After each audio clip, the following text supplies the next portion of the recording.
انسان کی فطرت ہوتی ہے کہ جب آپ اس کے سامنے 2 دفعہ سے زیادہ اپنی تکلیف بیان کرو تو وہ اکتانے لگتا ہے اور کہنے لگتا ہے، یہ کیا تم ہر وقت اپنا رونا روتے رہتے ہو؟ ہم جس تکلیف میں ہوتے ہیں، ہم جس اذیت سے گزر رہے ہوتے ہیں، وہ ہم دوسروں کو الفاظ میں کبھی بھی نہیں سمجھا پاتے اور نہ ہی دوسرا سمجھ پاتا ہے۔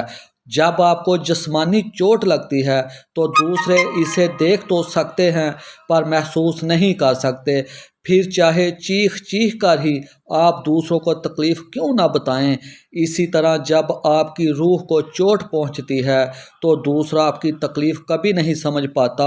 اور روح کی چوٹ تو دکھائی بھی نہیں دیتی۔ بس ایک اللہ ہی ہے جسے تمام چوٹوں کا پتہ ہوتا ہے، جسے ہر اذیت کی خبر ہوتی ہے، مگر پھر بھی وہ ہمیں اتنے غور سے سنتا ہے اور پلٹ کر یہ بھی نہیں کہتا کہ میں تنگ آ گیا ہوں تمہارے روز روز کے رونے سے، یا میں تنگ آ گیا تمہاری ایک ہی بات سن سن کر، بلکہ وہ کہتا ہے، بولو میرے بندے، مجھے تمہارا بولنا اچھا لگتا ہے، مجھے تمہارا مجھ سے باتیں کرنا، مجھ سے مانگنا اچھا لگتا ہے، اور پھر وہ گھنٹوں گھنٹوں تک ہماری باتیں سنتا رہتا ہے۔ انسان تو اکتا جاتا ہے مگر وہ رب جلال ہم سے کبھی نہیں اکتاتا، اور امیدوں کے پیالے میں بھلا اللہ کے سوا کون کچھ ڈالتا ہے۔